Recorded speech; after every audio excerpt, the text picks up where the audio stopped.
Alors, puis这个悄悄的包裹说，如果是呢，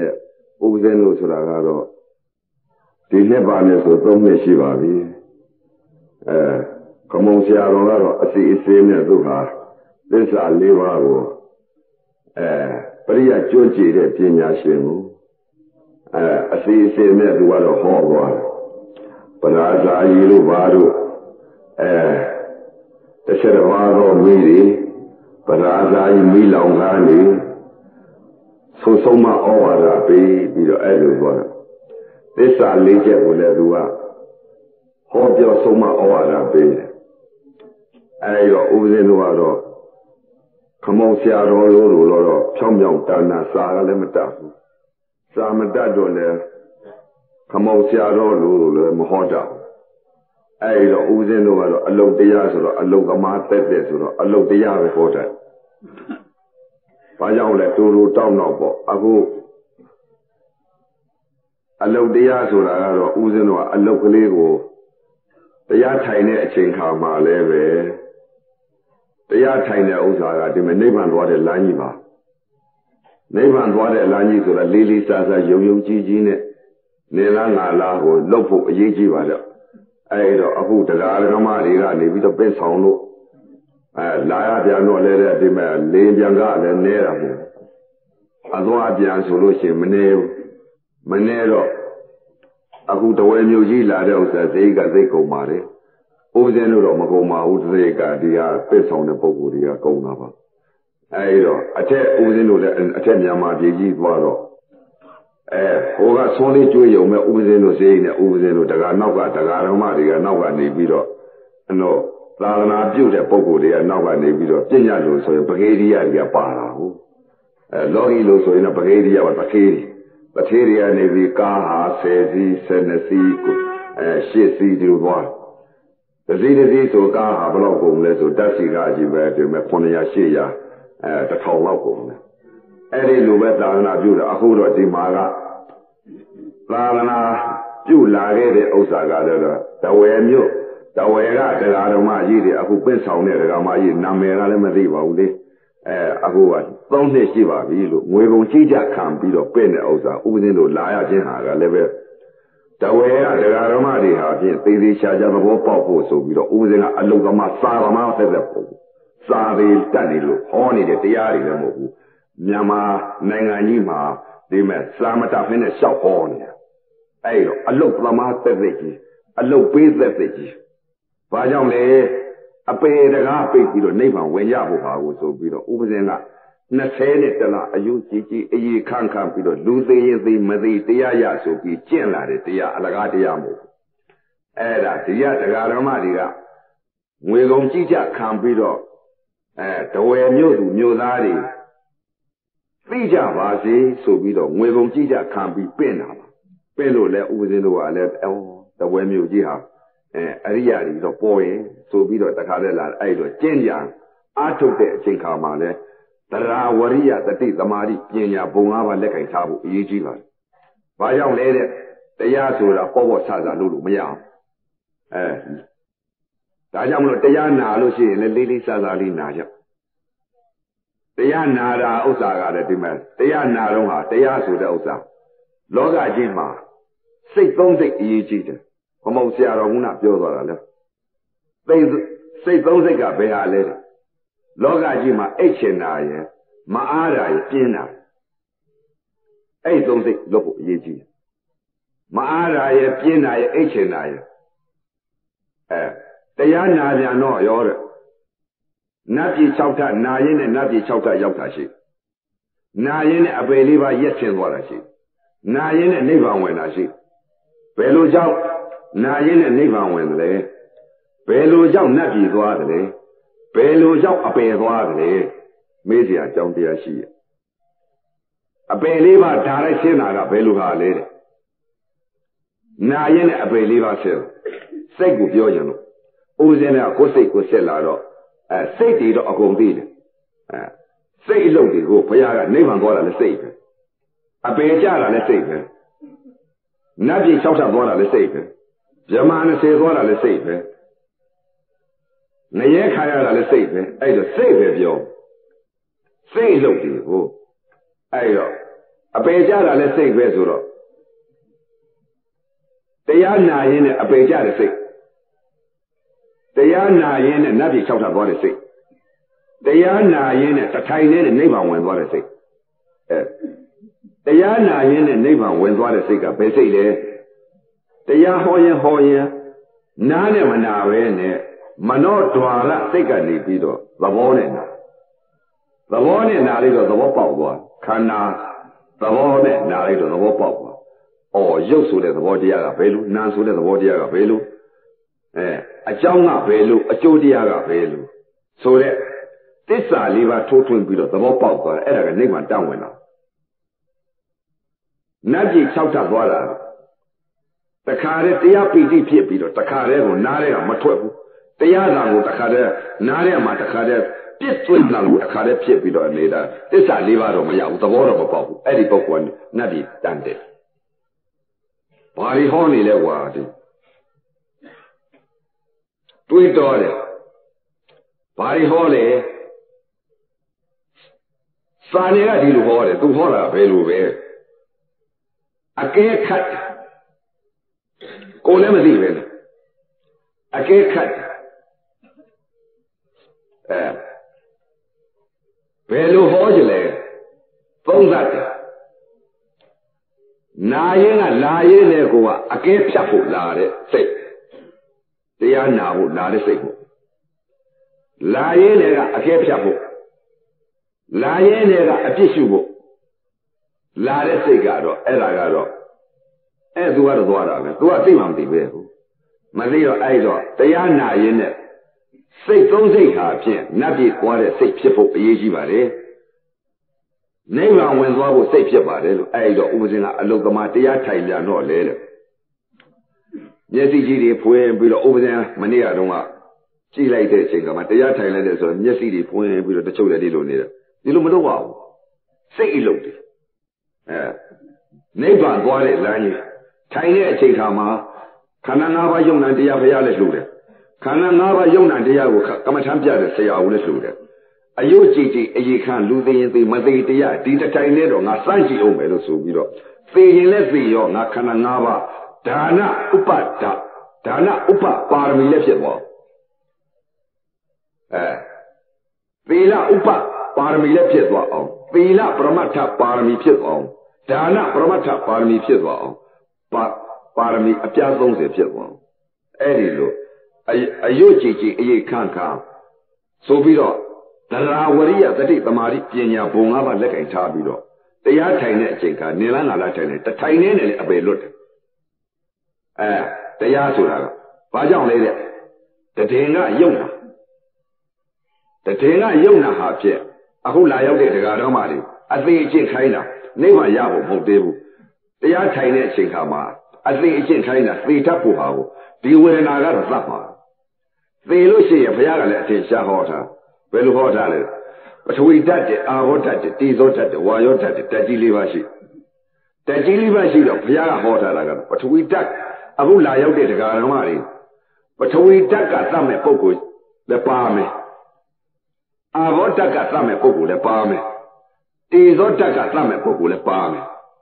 ဝါယောဓာတ်ကသတ်မဲ့ပုဂ္ဂိုလ်လည်းပါမယ်ဓာတ်ကြီး၄ပါးကတော့တဘာမှသတ်ဒီဓာတ်ကြီး၄ပါးကရှားမယ်မဟုတ်ဘူးမညာဘူးသတ်လိပထဝီဓာတ်ကသတ်မဲ့ပုဂ္ဂိုလ်ကျတော့တောင့်တင်းပြီးတော့တခါလဲထုံကျဲကြိုက်ခဲပြီးတော့မရှိမဆတခါလဲမေးရီခိုက်ပြီးတော့စကားမပြောနိုင်မင်းနဲ့သေအာဘောသတ်မဲ့ပုဂ္ဂိုလ်ကျတော့ရင်နဲ့နှလုံးနဲ့ကြက်ပြီးတော့မရှူနိုင်မကဲနိုင်ပြီးတော့ဘယ်ကအစ်စ်ထွက်ရမှမသိဘူးပဲနဲ့သေတေဇောကသတ်မဲ့ပုဂ္ဂိုလ်ကျတော့အော်ဟစ်ပြီးတော့တခါလဲပူလာကြီးလောင်လာကြီးရေးပေးပါမကဲနိုင်ကြတော့ဘူးလားဆိုပူလောင်သေးဝါယောကသတ်မဲ့ပုဂ္ဂိုလ်ကျတော့ယထာစီရင်လည်းသေမယ်သင်္ဘောစီရင်လည်းသေမယ်လက်ဖြစ်လေးမြန်စီရင်လည်းသေမယ်အိမ်သာတည့်ရင်လည်းသေမယ်ခြံအောင်နဲ့အိမ်နေရင်လည်းသေမယ်လေဖြတ်ရင်အနံ့မြန်တယ်မိုးတယ်ဆိုပြရင်အောင့်တယ်ဆိုသေရောတခါလေကအနံ့မြန်ဒါကြောင့်မလို့အခုလာရောက်တဲ့တရားတော်မတွေတရားတစ်ခိုင်ဟာကိုဒိဋ္ဌိပြုတ်သလားမပြုတ်သလားဆိုတာညောင်းနေညာတယ်ဆိုတဲ့ဥစ္စာအစွန်းနှစ်ပါးလွတ်သလားမလွတ်သလားဆိုတဲ့ဥစ္စာလူကလေးနဲ့သေလူတယောက်မှမဖြစ်တဲ့လမ်းစဉ်တွေကိုခုနခမောင်ကလည်းပြောသွားခမောင်ဆရာတော်က ဘာကြောင့်လဲပရာဇာကြီးဥပမာလေးခင်းပြီးတော့အဲ့တော့တစ်ဆက်တစ်ပါးသောမိတွေလောင်ကျွမ်းနေတဲ့ဥစ္စာကိုအစွန်းနှစ်ပမလွတ်ဘူးတန်တရာရှိအစွန်းနောက်ဆုံးမလွတ်ဘူးဘယ်လိုတန်တရာရှိအစွန်းနောက်ဆုံးမလွတ်တယ်လဲတဲ့ဥပမာလေးတွေသူကတော့ပရိယပညာရှင်ပုဂ္ဂိုလ်ကြီးဆိုတော့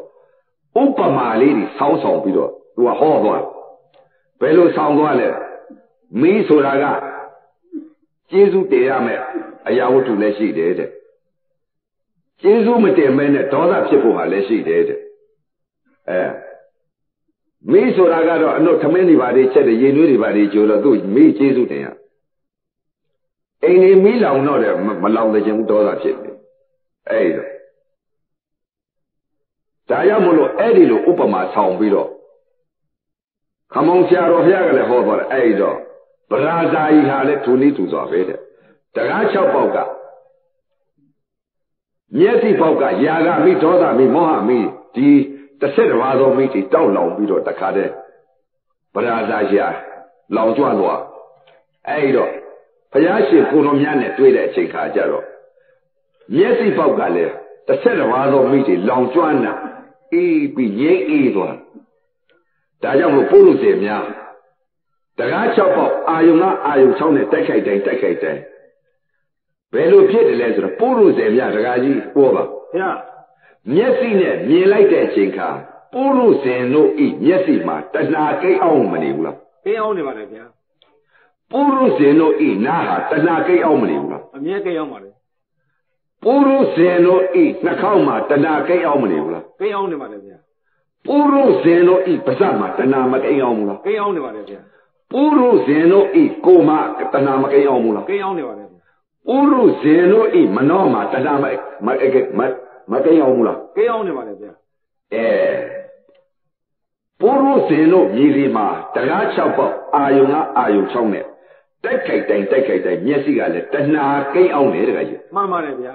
နားပေါက်ကလည်းတဏှာကိတ်အောင်တယ်မှန်ပါတယ်ဗျာနှာခေါင်းပေါက်ကလည်းတဏှာကိတ်အောင်တယ်မှန်ပါတယ်ဗျာ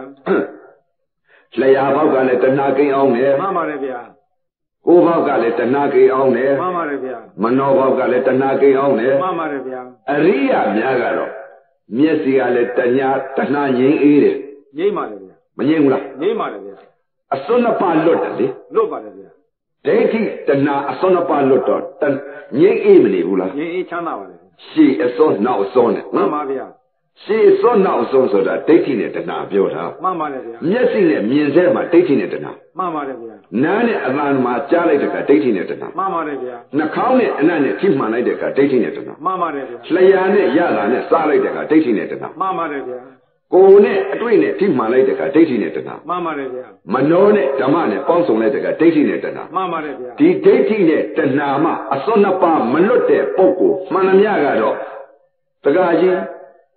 မြေကြီးကနေပြီးတော့ဘဝကြီးအောင်ပုံးလို့တော့အလှကကယ်နိုင်အောင်မလားမကယ်နိုင်ပါဘူးဗျာကြောင်းသွားပြီးတော့နစ္ဆဂိတဝါဒိတကလည်းသီလလည်းကယ်နိုင်အောင်မလားလုံးဝမကယ်နိုင်ပါဘူးမကယ်နိုင်ပါဘူးမျက်စိပေါက်ကဒိဋ္ဌိတဏှာအစွန်းနှစ်ပါးသံဃာရှိအစွန်းနောက်ဆုံးမှမလွတ်တဲ့ပုဂ္ဂိုလ်မှန်သမျှကတော့လူကတိနဲ့သေလူတယောက်ဖြစ်ပါအောင်မဖြစ်နိုင်ပါဘူးဗျာဒါနကလည်းကဲမကယ်နိုင်မကယ်နိုင်ပါဗျာသီလကရောမကယ်နိုင်ပါဘူးဗျာနော်အနော်ဘာကြောင့်လဲဒိဋ္ဌိနဲ့တဏှာအစွန်းနှစ်ပါးမလွတ်လို့တကကြီးမလွတ်လို့ပါနော်လွတ်ရင်ရပါလေရပါတယ်နော်အကျိုးပေးတော့မှာပေါ့အကျိုးပေးပါလေဒါနတို့သီလတို့ဆိုတဲ့ကတကကြီးအကျိုးပေးမလို့သူကစောင့်တယ်ပေးဖို့စောင့်တယ်နော်မှန်ပါဒါနတို့သီလတို့ဆိုတဲ့ကအပယ်လေးပါကြာရောက်တဲ့ကံနေမဟုတ်ဘူးဗျမှန်ပါဗျာနော်ဒါနတို့သီလတို့ဘာဝနာတို့ဆိုတဲ့ဥစ္စာကကံတရားကယ်ဖို့စောင့်နေပါလေကယ်ဖို့စောင့်နော်မှန်ပါဗျာသူတို့ကအပယ်လေးပါပို့စီတတ်တဲ့ကံနေမဟုတ်ဘူးမှန်ပါဗျာနော်အပယ်လေးပါပို့စီတတ်တဲ့ကံကဘယ်ကံလဲတဲ့ဒိဋ္ဌိမှန်ပါဗျာမျက်စိကမြအယူမှအမှတ်မှအတိမလဲမှားသွားလိမ့်ပြီဆိုရင်တခါကြီးအပယ်တန်းကြတယ်တန်းကြပါလေတခါကြီးတို့ဥပဇင်တို့ဒါနအာကိုထားလို့ဒါနကလာကယ်နိုင်လေလားမကယ်နိုင်ပါဘူးဗျာကြောက်သွားပြီးတော့နေသာဂီတာဝါရိတာဝိသုကာဒသနာမာလကန္တာဝိလိပနာဓာရဏမန္တနာဝိပုရဏဌာနာဝေရမဏိတိခါပရံသမာရိယာမိအဲ့ဒီသီလလည်းကယ်နိုင်သေးလားမကယ်နိုင်ပါဘူးဗျာနော်ဘာကြောင့်မကယ်နိုင်လဲတဲ့မျက်စိကနေပြီးအမြင်မှားအယူမှားအသိမှားမှန်ပါဗျာနားပေါက်ကလည်းအမှားကြားအမှားသိ နော် မှန်ပါဗျာ အသာနဲ့ကြားလိုက်ကအယူမအမမအတိမ မှန်ပါဗျာ တကား6ပေါက်ကအမြင်မအယူမအတိမတွေ မှန်ပါဗျာ အဲ့ဒီဒိဋ္ဌိကြီးကနေပြီးအပယ်တွန်းချလိုက်တော့ဒါနကလည်းမကယ်နိုင် မကဲနိုင်ပါဘူးဗျာ သီလကလည်းကယ်နိုင်သေး ကဲ လား နိုင်ပါဘူးဗျာ မကယ်နိုင်တော့ဘူးတဲ့ မှန်ပါဗျာ အပယ်လေးပါးတွန်းချတာကဒိဋ္ဌိ မှန်ပါဗျာ ဒါနကတွန်းချသည်မဟုတ် မဟုတ်ပါဘူးဗျာ သီလကတွန်းချသည်မဟုတ် မဟုတ်ပါဗျာ နော်အပယ်လေးပါးတွန်းချတာကမျက်စိကမမြင်အပ်တဲ့တရားသွားမြင်လိုက်လို့ မှန်ပါတယ်ဗျာ မသိအပ်တဲ့တရားသွားသိလိုက်လို့ မှန်ပါတယ်ဗျာ နော်မကြားအပ်တဲ့တရားမသိအပ်တဲ့တရားမနာအပ်တဲ့တရားမသိအပ်တဲ့တရားမစားအပ်တဲ့တရားမသိအပ်တဲ့တရားမထိအပ်တဲ့တရားမသိအပ်တဲ့တရားဒီတရားနှစ်ပါးကိုမရှိတရားတွေသွားပြီးမြင်ပြီးမရှိတရားတွေသွားသိ မှန်ပါတယ်ဗျာ အဲ့ဒီတော့ဒိဋ္ဌိဖြစ်ပြီးတော့အပယ်လေးပါကြာ မှန်ပါဗျာ နော်ဒါနကလည်းပို့စီမဟုတ်ပါဘူး မှန်ပါဗျာ သီလကလည်းပို့စီမဟုတ်ပါဘူး မှန်ပါဗျာ တချို့ပြောလိပြောတာရှိတယ်တခါကြီးဝိပဿနာသမားတွေကဒါနကဲတယ်ဒါနကိုပယ်တယ်သီလကိုပယ်တယ်လို့ပြောဆိုတယ်တခါကြီး အထင်နဲ့ပြောတာပါ အထင်နဲ့ပြောနော် မှန်ပါဗျာ ကိုယ်လည်းဘာမှမလုပ်ဘူး ဘာမှမသိပါ နော်သမုဒ္ဒိသစ္စာအနေနဲ့နယ်မြေကပြောလိပြောတာရှိတယ် ပြောလေးရှိပါတယ်ဗျာ အရိယသူတော်ကောင်းကဒါနလည်းမပယ်ဘူးတခါ မ ကြီး ပေးပါဘူးဗျာ သီလလည်းမပယ်ဘူး မပေးပါဘူးဗျာ ဘာမှပယ်တာမဟုတ်ဘူး အခုမှမပေးပါဘူး နော် မှန်ပါဗျာ ဘာလဲတဲ့ကံတရားဉာဏ်တရာ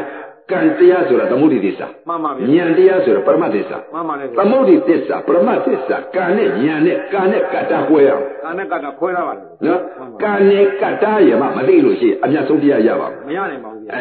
အဲ့လိုကံနဲ့ကတ္တသိရမယ်ဆိုတဲ့ဥစ္စာကလည်းကံနဲ့ကတ္တသိတာကဒါကကြီးအရိယာမသိတာ အရိယာမသိပါတယ် ပုရုษေသိပါ မ ဘူး သိပါဘူးဗျာ ကံနဲ့ဖြင့်ကံနဲ့ကလုံးနဲ့သိ မှန်ပါဗျာ အဲ့တော့ကံနဲ့ဉာဏ်နဲ့နှစ်ခုတွဲပြီးသိတဲ့ဥစ္စာကအရိယာများမှသိတာ မှန်ပါ မျက်စိဘောက်ကမြင်လိုက်တဲ့အချိန်ကကံနဲ့ဉာဏ်နဲ့နားနဲ့အသာနဲ့ကြားလိုက်တယ်ကကံနဲ့ဉာဏ်နဲ့ မှန်ပါဗျာ နှာခေါင်းနဲ့အနံ့နဲ့ထိမှန်လိုက်တယ်ကကံနဲ့ဉာဏ်နဲ့ မှန်ပါတယ်ဗျာ လျှာနဲ့ရတာနဲ့စားလိုက်တယ်ကကံနဲ့ဉာဏ်နဲ့ မှန်ပါတယ်ဗျာ မနှောနဲ့ဓမ္မနဲ့ပေါင်းစုံလိုက်တယ်ကကံနဲ့ဉာဏ်နဲ့ မှန်ပါတယ်ဗျာ မျက်စိကမြင်လိုက်တာကံနဲ့ဉာဏ်နဲ့ဆိုတာတခါကျကံနယ်ကဘယ်လိုအမြင်လဲဉာဏ်နယ်ကဘယ်လိုအမြင်လဲဆိုအမြင်အသိကတစ်မျိုးရှိတယ် ရှိပါတယ်ဗျာ နော်နှစ်မျိုးရှိလိုက်တော့အဲ့တော့ကံနယ်ကအမြင်ကဘယ်လိုမြင်လဲပညာမြင် မှန်ပါဗျာ ဉာဏ်နယ်မြင်တာကပရမတ်မြင် ပရမမြင်ပါဗျာ ပညာပရမတ်နှစ်ခုဆက်ဆက်ပြီးမြင်လိုက်တော့ကံကတ္တကွဲမတော်ဘူးလား ကွဲပါတယ်ဗျာ အဲ့ဒီလိုကံနဲ့ကတ္တကိုလည်းကွဲဖို့အရေးကြီး အရေးကြီးပါဗျာမှန်ပါ ကံနဲ့ကတ္တမကွဲသမျှဆိုလို့ရှိရင်တကအကြည့်ပုရုဇဉ်တို့အမြင်ပဲဖြစ် မှန်ပါဗျာ အဲ့တော့ကံရဲ့ဉာဏ်ရဲ့နှစ်ဌာနမြင်နော် မှန်ပါ အဲ့တော့အရေးကြီးဆုံးချက်ကဒဝယ်မြို့သူမြို့သားဟာဥပဇင်းကတော့အမတန်ဒီမဲ့အလုတ်ကိုလုံနေချင်ပါတယ်လို့ မှန်ပါဗျာ ပညာသိလေးနေကြတော့မနေနဲ့ မှန်ပါ ဒီကနေ့စစ်တဲ့အော်ဟဲ့သေးရ မှန်ပါဗျာ အော်ဟဲ့သေးပြီဆိုလူကလေးနဲ့ဒီလူတယောက်မှဖြစ် မလွတ်နိုင်ပါဘူး နော် မှန်ပါ ဘာကြောင့်လူတယောက်မှမဖြစ်တယ်လဲလို့ဆိုလို့ရှိရင်တကကြီးတချို့တော့လည်းတကကြီးဒါနလေးသီလလေးနဲ့ဒါလေးနဲ့သေတယ်နေတယ်တက ဒါ ကြီး နဲ့တင်းနေတယ်ပါလေ ဒိဋ္ဌိဆိုတာမပြုတ်သမျှကာလပတ်လုံးတကကြီးအပေကစိတ်မချ ဦးစားမကွဲပါဘူး ဥစ္စာမကွဲဘူးနော် မှန်ပါဗျာ အဲ့လိုမြတ်စွာဘုရားလက်ထက်ကလည်းတကကြီးဒါနလေးနဲ့တင်းတိမ်ပြီးတော့မြတ်စွာဘုရားပြိဋိနိဗ္ဗာန်ပြုတ်သွားပြီးအနှစ်1800လောက်မှာ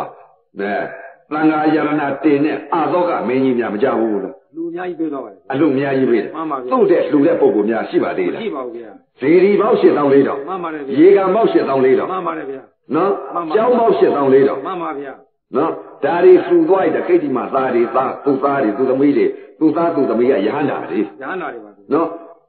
ဒိဋ္ဌိမပြုတ်တော့တကားကြီးလေသေဂာနိဆဲဆဲမှာဘယ်ဟာလေးတဲ့ဘယ်ဟာလေးကိုသွားပြီးတော့မရှိတဲ့တရားသွားသိမရှိတဲ့တရားသွားပြီးသိလိုက်တာတဲ့ကကြီး မရှိပါဗျာ ဘယ်လိုသိလိုက်တယ်လဲသေဂာနိဆဲဆဲကြတော့သူတို့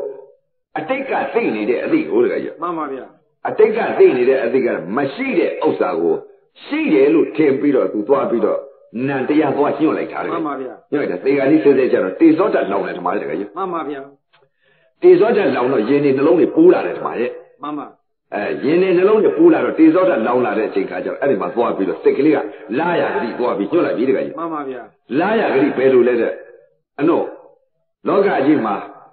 နော့နဲ့သပကြီးသေးချီလေးနဲ့တောက်လိုက်ရရဲ့ငါရင်ထဲကအေးမှာပဲလို့ဒီလိုသွားပြီးတော့ဝေဒနာဘောကိုသွားပြီးဆွဲလာတယ် ဥပါဒံကတ်တော့ပါ ဥပါဒံကသွား မှန်ပါဗျာ ဝေဒနာကိုတဏှာကုသွားတာ ကူးတော့ပါကြီး ဝေဒနာတဏှာကုသွားတော့သူ့မှာဆွဲလန်းခြင်းမရှိတဲ့တရားကိုရှိတယ်လို့သွားပြီးတော့တခါတည်းကိုသပကြီးသေးချီကိုတောက်လိုက်ရလို့ရှိရင်ဖြင့်သူ့ဝေဒနာပျောက်ကင်းလိမ့်မယ်ဆိုပြီးတော့သူ့မှာ မြပြီးချမ်းသာမဲလို့ဒီစိတ်ကလေးဖြစ်သွားတယ်အဲ့ဒါဒိဋ္ဌိကြီးဖြစ်သွား မှန်ပါဗျာ နော် မှန်ပါဗျာ အဲ့ဒါတကကြီးသေကံကြီးစဲစဲကြတော့တေဇောတလောင်ကျွမ်းလာတဲ့အချိန်ခါကျတော့အာသောကမင်းကြီးလှူလိုက်တဲ့ဥစ္စာကနေတာမှာမဟုတ်ပဲ အများကြီးပါ နော်စေဒီပေါင်းက8400ရေကပေါင်းက8400ကျောင်းပေါင်းက8400ကံပေါင်းက8400ခုနှစ်ရက်ခုနှစ်လေးကိုတကားကြီးပြုတ်လိုက်တဲ့တကားတဲ့ကိုဘုရားအမွေတော်ခံယူလိုက်တာနော် မှန်ပါအများကြီးပါ သေကံကြီးစဲစဲကြတော့တကားကြီးနာငလေးကိုသွားပြီးတော့ဒီမဲ့ဒိဋ္ဌိမပြုတ်တော့သမာဓိမရှိတော့ပညာမဖြစ်တော့ပြောတယ် မှန်ပါဗျာ သေကံကြီးစဲစဲကြတော့ခန္ဓာ၅ပါးယုံနာတရားပြတ်တော့မယ်ဆိုတော့အခုယင်နဲ့နှလုံးနဲ့ပူလာတဲ့အချိန်ခါကျတော့အခုနေများစပကြီးသေးကြီးနဲ့နှုတ်လေးနဲ့ငါသောက်လိုက်ရလို့ရှိရင်စပကြီးသေးကြီးကလည်းမရှိနော်စပကြီးသေးကြီးလေးသောက်လိုက်ရလို့ရှိရင်ပြည့်ငါယင်နဲ့အေးတော့မှာပဲဆိုဆွဲလာရင်သက်ကဒိဋ္ဌိဖြစ်တော့ ဖြစ်သွားပါပြီ ခန္ဓာ၅ပါးယုံနာတရားပြတ်တော့တကားကြီးစပကြီးရဲ့လို့တင်ညာပါသွားလို့စပကြီးကြီးသွားဖြစ်ပြီတကား ဖြ ကြီး စ်ပါပိတ်တာဖြစ်ပါ ပိတ်တာဖြစ်ပြီ မှန်ပါဗျာ ဒါနကဲနိုင်သေးလား မကဲနိုင်ပါဘူးဗျာ ကြောက်သွားပြီးနစ္စဂီတဝါရိတကဲနိုင်သေးလား မကဲနိုင်ပါဘူးဗျာ နော် မှန်ပါ စိတ်ကဒီမဲ့ဒိဋ္ဌိကြီးကပို့လိုက်ပြီ ပို့လိုက်ပါပြီ စပကြီးဆဲကြီးကအေးတယ်ဆိုတဲ့အယူမအတိမအမှန်မှဖြစ်သွားမလား မှန်ပါဗျာ နော်ဝေဒနာတဏှာကူးမသွားဘူးလား ကူးသွားပါပြီဗျာ အစွန်းနှစ်ပါးလွတ်လို့လား မလွတ်ပါဘူးဗျာ ရှေးအစွန်းနောက်ဆုံးသံဃာရှေးစွန်းနောက်ဆုံးမလွတ်တော့ မလွတ်ပါဘူးဗျာ နံကလေးကတည်ငြိမ်အောင်သမာဓိဧကဂရမရအောင် မကြည့်ပါဘူးဗျာ နော်အသေးတက်ဖို့ဟာလည်းကြည့်မထား မကြည့်ပါဘူးဗျာ ကြည့်မထားတော့သေဂာနိဆဲဆဲကြတော့စပကြီးသဲကြီးကိုဆွဲလာတော့ တွဲသွားပါပြီ တဏှာဖြစ်မနေဘူးလား ဖြစ်သွားပါပြီ လောဘဖြစ်မနေဘူးလား ဖြစ်သွားပါပြီ လောဘဖြစ်တော့အယူမအမှမဒီလောဘဖြစ်တာဘာကြောင့်လဲတဲ့မိစ္ဆာဒိဋ္ဌိကြောင့်လောဘဖြစ် မှန်ပါ နော်အဲ့ဒီဒိဋ္ဌိကြီးကအပေပို့လိုက်တော့ဒါနကလည်းမကယ်နိုင်ဘူး မကဲနိုင်ပါဗျာ ဇေဒီပေါက်8400အောင်ကယ်နိုင်သေးလား မကဲနိုင်ပါဘူးဗျာ ရေတွင်းပေါက်8400အောင်ကယ်နိုင်သေး မ လား ကဲနိုင်ပါဘူးဗျာ ကျောင်းပေါက်8400အောင်ကယ်နိုင်သေးလား မကဲနိုင်ပါဘူးဗျာ နော်မကယ်နိုင်တော့ဘူးအဲ့ဒါသူသမီးတွေသူသားတွေကဒီမှာယဟန္တာတွေမို့လို့တကကြီးသွားပြီးတော့နင်လန်းကလည်းချုပ်ပြေးလို့နတ်ပြည်သွားနိုင်တာ မှန်ပါ နော်ဒါနကလည်းမကယ်နိုင်ဘူး မကဲနိုင်ပါဘူးဗျာ မကယ်နိုင်တော့ကဲသီလကလည်းကယ်နိုင်သေးလား မကဲနိုင်ပါဘူးဗျာ ကသီလမကယ်နိုင်တဲ့ဥစ္စာဒိဋ္ဌိမပြုတ်တော့ပြောတယ်နော်ဒိဋ္ဌိမပြုတ်တော့တဲ့တကကြီးကတ္တမဘုရားလက်ထက်ကတကကြီးယဟန်ကြီးတစ်ပါးရှိ အမိတ်ရှိပါဗျာ အနှစ်2000စောင့်ထိန်ထားရတဲ့တကကြီးရဲ့အနှစ်2000စောင့်ထိန်ထားတဲ့သီလဟိုတုန်းကတော့ကတ္တမဘုရားလက်ထက်တုန်းကတော့အနှစ်သက်တမ်းကရှည်တာဟုတ်တယ် ပေါင်းကများပါတယ် နှစ်ပေါင်းမှများနော် မှန်ပါဗျာ နှစ်ပေါင်းများတော့သီလတွေစောင့်တည်ထားရတဲ့ဘုရားဝိနည်းသိက္ခာပုဒ်ပါတခါတည်းကိုထိမ့်သိမ့်စောင့်ရှောက်ပြီးတော့တခါတည်းတောမှနေတာဟုတ်တယ် မှန်ပါဗျာ အဲ့တော့တောထဲမှာတခါတည်းကိုဘုရား229သွဲသောသိက္ခာပုဒ်ထိမ့်သိမ့်စောင့်ရှောက်နေတဲ့ယာကြီး မှန်ပါဗျာ အနှစ်2000စောင့်ထိန်ထားတဲ့သီလ မှန်ပါဗျာ နော် မှန်ပါဗျာ အဲ့တော့ဘုရားကဘယ်ဟာလုပ်ရင်ဘယ်လိုအာဘဖြစ်ရဘယ်ဟာလုပ်ရင်ဒေသနာကြားရမယ်ဆိုတဲ့ဥစ္စာကိုဘုရားကပြည့်ညတ်တော်ထားတာဟုတ်တယ် ထားပါတယ်ဗျာ အဲ့တော့ပြည့်ညတ်တော်ထားတဲ့အချိန်ခါကျတော့အဲ့ဒီအနှစ်2000စောင့်ထိန်ပြီးတော့တခါတည်းယဟန်ကြီးဟာတောနေယဟန်ကြီးတခါကြီး မှန်ပါဗျာ အနှစ်2000စောင့်ထိန်တာတခါတည်းကိုရေချိုးမယ်ဆိုပြီးတော့ရေစိတ်ဆင်းလာတဲ့အချိန်ကလှေလေးပေါ်တက်လိုက် မှန်ပါဗျာ လှေလေးပေါ်တက်လိုက်တော့အဲ့ဒီတော့တခါကြီးလှေလေးကသူတက်လိုက်တော့လူ့သွားတော့တခါတည်းရောင်ပြီးတော့တခါတည်းကြာလိကလေးရောင်ဆွဲပြီးတော့ကြာလိကလေးကပြတ်သွားပါ မှန်ပါဗျာ ပြတ်သွားတော့ငါကြောင့်ပြတ်သွားတယ်လို့အဲ့ဒီဟာလေးဖြစ်တော့ မှန်ပါဗျာ ဆွဲလာတော့ မှန်ပါ ယုံလည်းမသိဘူးနာလည်းမသိဘူး မသိပါဘူး ငါကြောင့်ပြတ်သွားတယ်လို့ငါကြောင့်ပြတ်တယ်ဆိုပြီးတော့ယုံနာမှမသိတဲ့ပုံကိုဟိုတခါ ဥ ကြီး ပ္ပါဒံကပ်ပါ နော်ဥပကပတ်တော့ကတ်သွားပြီ မှန်ပါဗျာ ဟဲ့ငါကြောင့်ပြတ်သွားငါဖြင့်ကြည်သားပြည့်ပြင်ငါတောနေလို့ဘုန်းကြီးလည်းမရှိဘူးသိလည်းမရှိဘူး မှန်ပါ ဒေသနာလည်းမကြားရဘူး မှန်ပါ ဥပုပ်လည်းမပြုအောင် မှန်ပါဗျာ အဲ့ဒါဘုရားကဟောထားတယ်တကယ်အတိတ်ကိုလည်းမတွေးနဲ့ မှန်ပါ မရောက်သေးတော့အနာဂတ်စိတ်လည်းမမျှော်နဲ့ မှန်ပါဗျာ ပြစ္ဆုတ်ပံသိရမယ်လို့ဆိုတဲ့ဥစ္စာအဲ့ဒီယဟန်ကြီးဟာအနှစ်2000ဆောင်ထိန်ထားတဲ့သီလတွေသမျောလိုက်တဲ့သီလကြီးညာ မှန်ပါဗျာ နော် မှန်ပါ အဲ့ဒီအနှစ်2000ဆောင်ထိန်ထားတဲ့သီလကြီးနော် နင်းနာပါ နင့်နာလားပြောတယ် မှန်ပါ အဲ့တော့ဒိဋ္ဌိမပြုတ်တော့ပြောတယ် မှန်ပါ ခန္ဓာ၅ပါးယုံနာတရားပြတ်တော့မယ်ဆိုတော့အတိတ်ကိုလည်းမတွေးနဲ့မရောက်သေးတော့အနာဂတ်စိတ်လည်းမမျှော်နဲ့ ရဟော ပြစ္ဆုတ်ပံပေါ်လာတဲ့ယုံနာသိရမယ်လို့ပြစ္ဆုတ်ပံပဲဟောတယ်ဘုရားက မှန်ပါဗျာ အတိတ်အနာဂတ်ကိုဆိုတာမရှိတဲ့တရားလေ ရမဟုတ် အတိတ်ကိုတွေးရင်တုံလုံးမယ် မှန်ပါဗျာ မရောက်သေးတော့အနာဂတ်စိတ်ကိုမျောလိုက်လို့ရှိရင်ပြန့်လွင်သွားမယ် မှန်ပါဗျာ ပြစ္ဆုတ်ပံမှတဲ့ မှန်ပါဗျာ ဒီလိုဘုရားကဟောတယ်အဲ့တော့ခန္ဓာ၅ပါး ယုံနာတရားပြတ်တော်မယ်ဆိုတော့အဲ့ဒီအနှင်းနှစ်သောင်းစောင့်ထိန်ထားတဲ့ယဟန်ကြီးဟာခန္ဓာနာယုတ်ပြတ်တော်မယ်ဆိုတော့တကားကြီးကြွားပြီးတော့အတိတ်တွေးလိုက်ပါရဲ့တွေးပါပြီဗျာငါဟာအနှင်းနှစ်သောင်းစောင့်ထိန်ထားတယ်ငါဘေဟာများပြုကျင့်ထားတဲ့အရာဝတ္ထုတွေရှိတယ်အာဘမဖြေရတဲ့ဥစ္စာတွေဘာမြကြာမာသေးလဲဆိုပြီးအတိတ်ကိုသွားတွေးလိုက်မှန်ပါတွေးပါအတိတ်တွေးလိုက်တဲ့အချိန်ခါကျတော့မနောဒွါရသူလာရဂတိလှေလေးနဲ့ကြာလက်ကလေးကရေတဲ့လိပ်ပဲမနောဒွါရပေါ်လာအာယုံပေါ်ပြီလာရဂတိဖြစ်တော့မယ်မှန်ပါဗျာနော်လာရဂတိမနောဒွါရစိတ်ထဲမြင်လာပြီမှန်ပါဗျာသူပြုတ်တဲ့ကံသူရတော့မှန်ပါသူဆောက်လုပ်ထားတဲ့အိမ်သူနေရတော့မှန်ပါဗျာနော်အဲ့ဒီယဟန်ကြီးဟာပြောတယ်မှန်ပါနော်မနောဒွါရတဲ့မှာအတိတ်ကိုတွေးလိုက်တော့သူပြုတ်ကျင့်ထားတဲ့မကောင်းတဲ့အာသိဏကသူဒိဋ္ဌိဆွဲနေတာဟုတ်မှန်ပါပြီဆွဲနေတော့တကကြီးမနောဒွါရမှာကြွားပြီးတော့လှေလေးနဲ့ကြာလက်ကလေးလိမ့်ပဲနဲ့မျောလာတာလေးမြင်တော့ဩသူအတိတ်တွေးလိုက်တာကိုငါအာဘမဖြေရတဲ့ဥစ္စာအာဘမဖြေရတဲ့ဥစ္စာကလည်းဒီကြာလက်ကလေးကိုငါကြောင့်ပြတ်တယ်ဆိုတဲ့ဥစ္စာလေးအာဘမဖြေရတဲ့ဟာလေးဆွဲလာနေတာဒိဋ္ဌိကြီးကိုတန်တရားလေးဥပါဒံလေးနော်အဲ့ဒီတန်တရားလေးရှိလိုက်တဲ့ဥစ္စာဟာဖြင့်တကကြီးခန္ဓာ၅ပါးယုံနာတရားပြတ်တော့မယ်ဆိုတော့ငါအတိတ်ကအာဘမဖြေရတဲ့ဥစ္စာဘာမြကြံလေးစလဲဆိုအတိတ်ကိုတွေးရောတွေးပြီဗျာအတိတ်တွေးလိုက်တော့တုံလုံးတော့မယ်တကကြီးတုံလုံးပါပြီပြစ္ဆုတ်ပံဝေဒနာဖြစ်လာတဲ့အခါဝေဒနာယုံနာပေါ်ကိုဧကကရာတည်နိုင်တဲ့ကာမဝဇ္ဇရကုသိုလ်စိတ်မဖြစ်ဘူးဖြစ်ပါဘူးမဖြစ်တော့ဘူးကာမဝဇ္ဇရစိတ်ဆိုတာစာစိတ်တွေတာသိချာမှန်ပါဗျာကာမဝဇ္ဇရကုသိုလ်စိတ်ယူပဝဇ္ဇရကုသိုလ်စိတ်အာယူပဝဇ္ဇရကုသိုလ်စိတ်သိရင်ပဲစိတ်နဲ့သိမလဲဆိုတော့ကုသိုလ်စိတ်နဲ့သိမယ်ပြောတယ်စိတ်ကရှိလေနော်ဒီစိတ်တွေကြတော့ဘယ်လိုမှမသိပါဘူးနော်အဲ့ဒါကြတော့ကာမဝဇ္ဇရယူပဝဇ္ဇရအာယူပဝဇ္ဇရဆိုစိတ်တွေတော့ဥပဒေတော့ဟိုသင်္သရာဒကမာကြီးလို့ပေါ့တေကြိုတွေကိုတော့ကြောက်မြန်လာနေတာပဲအဲ့တော့အလောမှုစိတ်တော်မှုစိတ်ဆိုတော့မောမှုစိတ်ဆိုတော့ဒီစိတ်တွေတော့ရွတ်ပါရဲ့ဗျာသိရင်ပဲစိတ်နဲ့သိမလဲဆိုတော့သိမသိတော့ဘူးအကျင့်နဲ့မရှိတော့အကျင့်နဲ့မှမရှိခဲ့ဘူးစိတ်တွေတော့သိပါရဲ့စာစိတ်တွေမှန်ပါဘုရားသိတဲ့ဥစ္စာတွေတော့ရှောက်သိတာပဲမှန်ပါဗျာနော်ခန္ဓာကသဘာဝသိလားဆိုတော့တလုံးမှမသိပါဘူးအဲ့လိုသိတော့လူစိတ်သိရမှန်ပါဗျာအဲ့ဒီယဟန်ကြီးဟာအကျင့်နယ်ကမရှိတော့တကားကြီးရဲ့နော်အတိတ်ကိုတွေးလိုက်ရောတွေးလိုက်တဲ့တပြိုင်နက်တည်းဩဒါလေးတော့ငါအာဘလည်းမဖြစ်ရသေးဘူးငါဖယားအာဘဖြစ်ရမယ်ဆိုတဲ့ဥစ္စာငါအာဘတော့မဖြစ်ရသေးဘူးမဖြစ်ရတော့ဘူးဒီဟာလေးများငါခံရမလားလို့သံလျာရှိသွားလို့သံလျာရှိတော့သံဃာလေတော့မယ်သံလျာကြီးမြုပ်တော့မယ်လေပါကြီးအဲ့ဒီလိုသံလျာလေးရှိလိုက်တာတခါတည်းခန္ဓာလည်းပြည့်လဲသွားရောတခါကြီးအေရပတ္တနဂါမင်းကြီးသွားပြီးပိဋ္ဌာကြီးဖြစ်ပါဖြစ်ချပါပြီသီလကဲနိုင်လေးလားမကဲနိုင်ပါဘူးအနည်းနဲ့သောက်ဆောင်ထိန်းထားတဲ့သီလလေမကဲနိုင်ပါဘူးဗျာပိဋ္ဌာကြီးဖြစ်သွားပြီဖြစ်သွားပါပြီဗျာကဲနိုင်လေးရလားမကဲနိုင်ပါဘူးဗျာအဲ့ဒီတော့ဒကာကြီးတို့အိုးစင်းတို့ဟာဒကာကြီးရဲ့အဲ့ဒီသီလကကံသီလကကံဒါနနဲ့ကံသီလကအာကိုအားထားရမရကံပေါ်တဲ့အချိန်ခါမှအကျိုးပေးကံပေါ်တဲ့ခါမှအကျိုးနော်အဲ့ဒီတော့ဒကာကြီးရဲ့ဒါနအစသီလလည်းဘာဝနာအဆုံးဆိုတဲ့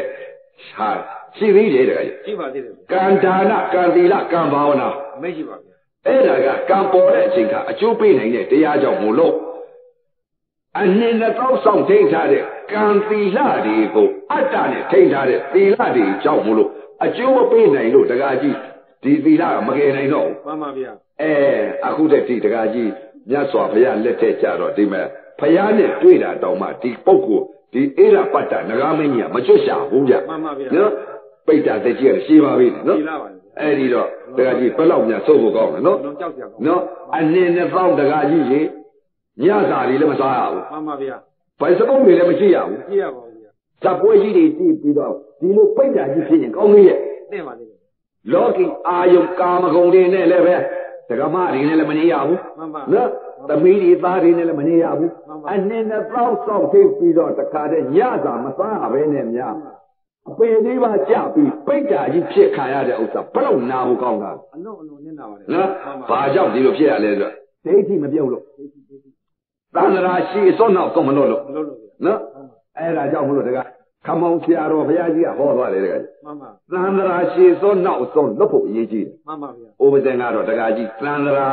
မြုပ်တဲ့တရားရှိရင်မမြုပ်တဲ့တရားရှိပါလေအဲ့ဒီတော့ တဝယ်မြို့သူမြို့သားတွေဥပဇင်းကတော့အပြောသမားမဟုတ်ဘူးအလုသမားအလုလုံမှကြိုက်ပါနော်အဲ့တော့ဥပဇင်းဟာအလုသမားတက်ကြီးပြမှန်ပါဗျာအခုဟာကတရားဓမ္မများဥပဇင်းသိတဲ့အသိတွေကိုမဥပဇင်းကသာသနာခန္ဓာမညာပါဘူးဟောတာပဲနေရောညအရှင်ဘုရားဘာဆိုလားသူပြောလိုက်တာကျော်ဒီဝတ်သားဆိုတာဘာဆိုလားပြောလိုက်တယ်ဥပဇင်းကိုပြောလိုက်တာသူကအခုတဝဲမြို့ကြီးကိုသူကယောဂီဟောင်းဖြစ်နေတော့သူအသိတွေကဟိုတုန်းကအသိမျိုးနဲ့အခုအသိနဲ့ကကွာခြားသွားတော့သူကဲ့သို့လို့သိကြတော့အခုတဝဲကသူ့မိတ်ဆွေနဲ့တခါဖြစ်ဆက်ပြန်တော့အကြောင်းအကျိုးတွေဖြစ်ပြန်တယ်တခါကြီးတဝဲကဝေတရားတွေဝေတရားနေများတော့အဲ့တော့တဝဲကတရားဓမ္မတွေသူတို့သိတယ်လို့သိပါသေးဆိုပြီးတော့တခါတည်းငွေကုန်ကြည့်ကြခံပြီးတော့တခါကြီးလေများနဲ့တင်ပြီးတော့တခါတည်းကိုတရားပွဲကြီးချတာတခါကြီးအကြောင်းတရားအကျိုးတရားဖြစ်တော့ငွေကုန်ကြီးကြခံပြီးတော့တခါတည်းဒုက္ခများပင့်ရတာတခါကြီးမှန်ပါဗျာနော်အဲ့တော့ငွေကုန်ကြီးကြခံပြီးပင့်ရတဲ့ပုဂ္ဂိုလ်ကသာသနာပြုတ်တဲ့ပုဂ္ဂိုလ်ကရှိပါလေသားနဲ့နေလားငါလားအပယ်လေးပါလွတ်အောင်မထိုင်ရဘူးဆိုလို့ရှိရင်တော့ဒါလည်းမတတ်နိုင်ဘူးပေါ့နော်အဲ့ဒီတော့အရေးကြီးဆုံးအချက်ကဦးဇင်းကအလုတ်သမားအပြောသမားမဟုတ်အလုတ်လုံးမှကြိုက်မှာမဟုတ်လို့အလုတ်လုံးကြပါလို့နော်အဲ့ဒီတော့ဒီညအဖို့မှာအလုတ်လုံးနေလုတ်ွက်ကလေးဟာထိုင်မှရဖို့အကြောင်းတရားအကျိုးတရားဉာဏ်နဲ့ပညာနဲ့သိဖို့ဟာကိုသဘောပေါက်ဖို့ဟာကိုစိတ်ကလေးတွေကိုတင်ပြသွားမယ်နော်ခုနတုန်းကခမုံဆရာတော်ကသောတာပန်ဟာတဲ့နာကိုကြည့်ရမယ်လို့ပြောတယ်မှန်ပါကဲစိတ်ကလေးတွေကြည့်တော့မယ်တခါကြီးမှန်ပါဦးဇင်းတို့တရားပေးခဲ့တယ်တခါကြီးမှန်ပါကျောင်းမှလည်းတရားပေးတာဘယ်လိုပေးခဲ့လဲဆိုတော့တခါကြီးအခုခေတ်ကြီးကဒီမဲ့တခါကြီးရက်နဲ့ဖော်ကာနဲ့အမြန်အလေးမြန်နေတယ်ကြီးမှန်ပါတဏှာကြီးကိုမိုင်ပေါင်း1500ပြန်နိုင်အောင်နော်မှန်ပါတဏှာကြီးကိုမိုင်ပေါင်းအခုလည်းပဲနောက်ပိတ်ဆုံးသာသနာအသက်တန်းလေးကတိုးတယ်တခါကြီးဒီကနေ့တည်မလားနှစ်ဖန်တည်လားမသိဘူးအလင်းအမြန်ဒီမဲ့ချက်ကြည့်ရပါတခါကြီးမှန်ပါဝီဆိုရောက်ပေါ့နော်နော်ဟိုတိတ်တယ်သူပြောတယ်လို့ပေါ့လေဂျော်နီဝက်ကမှန်ပါနော်အဲ့လိုပြောမြန်တော့မှန်ပါနော်အဲ့တော့အခုနောက်ပိတ်ဆုံးသာသနာလဲတခါကြီးရက်လျင်မြန်စည်းသလိုဝီဆိုရောက်သွားအောင်စီးရတယ်မှန်ပါဗျာအဲ့ဒီတော့ကျင့်ပုံကျင့်နည်းလေးဟာကိုတက်တော့တက်တာလေးနဲ့တော့မရဘူးအသေးတက်ဖို့ဟာကနဦးတော့ကျင့်ရမယ်တကယ်နော်ညာနဲ့ပညာနဲ့သဘောကွဲလဲအောင်နော်အဲ့တော့ဘုရားကသတိပဋ္ဌာန်၄ပါးရှိတယ်တကယ်မှန်ပါဗျာကနဦးယူလိုက်တကယ်ကြီးမှန်ပါဦးစင်းဟာသမထကတော့40ရှိမှန်ပါဗျာကြိုက်တာလောက်ကြတာပဲမှန်ပါဗျာအဲ့တော့တကယ်ကြီးဦးစင်းကလက်ဦးတုံးကယောဂီကိုသမထပေးတယ်မှန်ပါလက်ဖြင့်ကညကြတော့တကယ်ကြီးရဲ့တကားတဲ့ကိုနှလုံးနဲ့တင်ပြပြီးတော့တခါတည်းကိုတင်ပြသွားတာမှန်ပါဗျာစိတ်တွေကိုတရားသဘောပေါက်တာပြီဆိုတကကြီးအကုန်လုံးသိတယ်သိပါတယ်နော်ဘယ်လမ်းကထွက်မယ်ဘယ်လိုဘယ်ကိုထွက်ပေါက်ရှိတာကြီးပဲဘယ်ကထွက်ရုပ်ပေါ်ကသွားတယ်ရုပ်ပေါ်ကထွက်သွားနာမ်ပေါ်ကသွားရင်နာမ်ပေါ်ကထွက်သွားလက္ခဏာ၃ပါးရှိတယ်ဘုရားကအနိစ္စဒုက္ခအနတ္တအတုပလက္ခဏာ၄ပါးရှိတယ်နော်အနိစ္စဒုက္ခအနတ္တဆိုတာကသောတာပန်ပေးဖို့မှန်ပါအတုပဆိုတာကသရဂါများအနာဂါများယဟန္တာများရတယ်လက္ခဏာမှန်ပါဗျာတဏှာတတ္တတရားမှန်ပါဗျာဒါကအနိစ္စဒုက္ခအနတ္တဆိုတာကသောတာပန်ဒိဋ္ဌိတတ္တတရားအဲ့ဒီတော့သောတာပန်ဒိဋ္ဌိတတ္တတရားကနံတရားနံကိုသတ်သွားတာနံပဲလို့လဲတဲ့အမြင်မှအသိမှကိုတဲ့ကအမြင်မမှန်ဘူးအသိမမှန်ဘူးအယူမမှန်ဘူးနံအဲ့ဒီတော့နံဖြစ်ပြက်ဆုံးသွားပြီးအောင်နံဖြစ်ပြက်ကိုပေးရတယ်တဲ့သောတာပန်များအဲ့တော့ဘယ်လိုပေးပုံပေးနည်းလဲဆိုသတိပဋ္ဌာန်တရား၄ပါးနဲ့ကဲလိုက်ကြစို့တကကြီးနော်အဲ့ဒီတော့အခုလာရောက်တဲ့တရားဓမ္မတွေလည်းအရေးကြီးဆုံးချက်ကဥပမာလေးတင်ပြပါမယ်လို့နော်ဘယ်လိုဥပမာလေးတင်ပြမလဲကိုယ့်အလုပ်ကလေးကိုဘေးချထားပါအောင်လို့နော်ကိုယ့်အလုပ်ကလေးဘေးချတော့ဟိုရှေ့တုန်းကတကားတည်းကုံတယ်2ယောက်ရှိတယ်တကားကြီးမှန်ပါဗျာကုံတယ်2ယောက်ရှိတာဘယ်လိုရှိလဲဆိုတော့သူတို့ယူသွားတဲ့ကုံကအဖိုးမတန်ဘူးပေါ့တကားကြီးကုံတယ်2ယောက်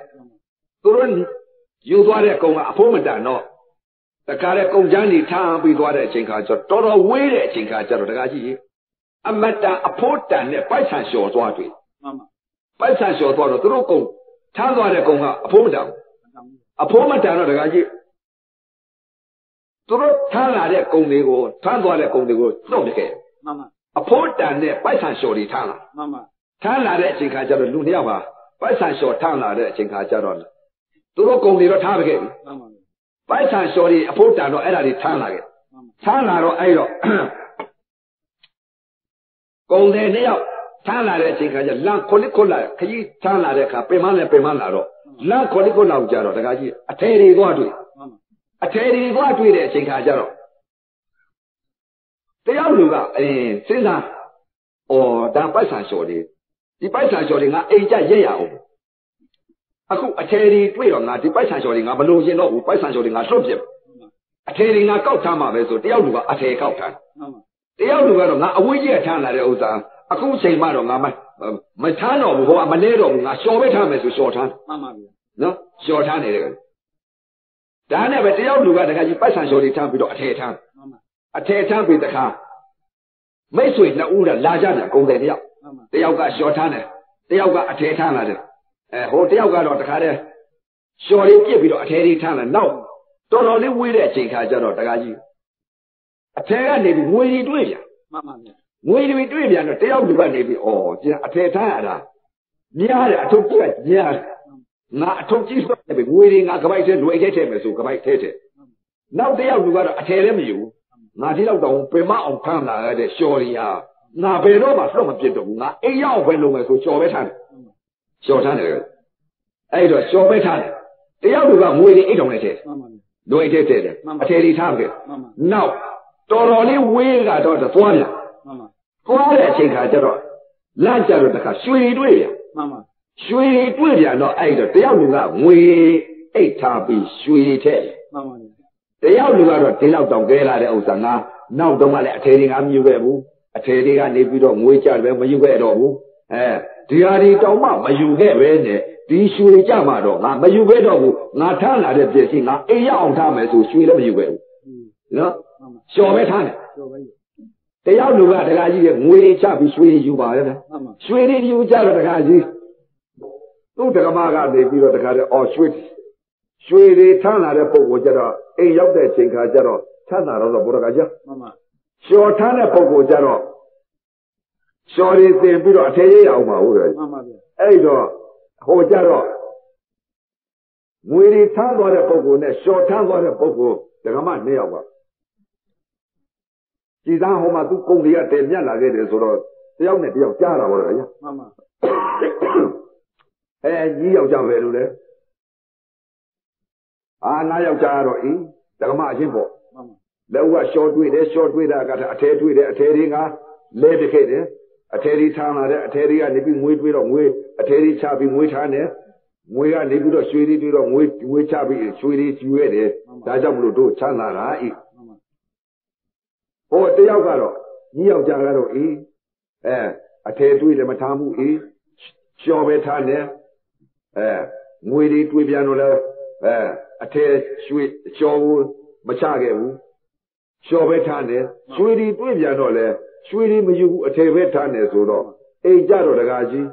ရွှေထားတဲ့ပုဂ္ဂိုလ်ကတော့တက္ကမနဲ့ကတော့ကြီးကြီးသားသားပေါ့ချမ်းသာတာဟုတ်လျှော်ထားလာတဲ့ပုဂ္ဂိုလ်ကြတော့တက္ကမနဲ့တကားရဖြစ်နေကြတာနော်အဲ့တော့ဆင်းရဲတာဟုတ်တကယ်နော်အဲ့တော့အခုလာရောက်တဲ့တရားဓမ္မတွေလည်းလျှော်လေးတော့ထားမထားပါနဲ့အိုးလို့ဥပဒေပြတဲ့အချိန်ခါဥပဒေအလုပ်ကလေးလုပ်ကြည့်ပါဦးနော်ငါကိုလျှော်ကတော့တကားကြီးလျှော်ကားနောက်ကြတော့ကြိုက်တယ်ယူပေါ့ဘုရားကလည်းဟောထားတယ်အကလိကောတဲ့အချိန်မရွေးတဲ့အခါမနဲ့လုံးကြည့်အောင်နဲ့လုံးကြည့်ရင်ကိုသိလိမ့်မယ်ဒိဋ္ဌိပြုတ်လားမပြုတ်လားလို့နော်ဒိဋ္ဌိမပြုတ်လားပြုတ်လားနာလိုက်တာလို့ပြင်းနေရင်ဒိဋ္ဌိကြီးပေါ့နာတယ်ဆိုတော့ပရမသစ္စာနဲ့မှမရှိဘူးကြိုက်တယ်ဆိုတော့ပရမသစ္စာနဲ့မှမရှိဘူးပူတယ်ဆိုတော့ပရမသစ္စာနဲ့မှမရှိဘူးညောင်းတယ်ဆိုတော့ပရမသစ္စာနဲ့မှမရှိဘူးယုံနဲ့နံသဘာဝသာရှိနော်ဒီသဘောတရားသာရှိတယ်အဲ့ဒီတော့အရေးကြီးဆုံးချက်ကလှုပ်ကြည့်ပါဦးလို့နော်အဲ့ဒီတော့တရားကြီးကဲအလုတ်တရားကိုစိတ်ကလေးတွေကိုဉာဏ်စဉ်ခုနတုန်းကခမုံဆရာတော်ကပြတ်သွားလို့ဉာဏ်စဉ်ရွတ်သွားလို့သူ့လိုတော့ဉာဏ်တင်တော့ဘင်္ဂညာဘယညာအာရတိဘာဆိုတော့သူရွတ်သွားတဲ့ဥစ္စာစာလို့မရွတ်တတ်ပါဘူးတရားကြီးကသူကတော့စာသမားကိုတရားကြီးစာလို့ကတော့ရွတ်လို့ချောတာပေါ့အဲ့ဒီတော့တရားကြီးဘင်္ဂညာဘယညာအာရိနဝညာမုံစတုကမြညာနေဘိဏညာရွတ်ဖို့မလို့မှန်ပါဗျာနော်စိတ်ကလေးတွေကိုအစဉ်တလိုက်ကညံလေးတွေသိသွားဖို့အရေးကြီးတယ်မှန်ပါဗျာဘယ်လိုသိသွားမလဲကဲယောဂီကမ္မထန်တရားပေးတယ်နော်အဲ့တော့ဘယ်လိုဘောက်ပေးလဲဆိုတော့ဥပဒေကမ္မထန်တရားပေးတာနော်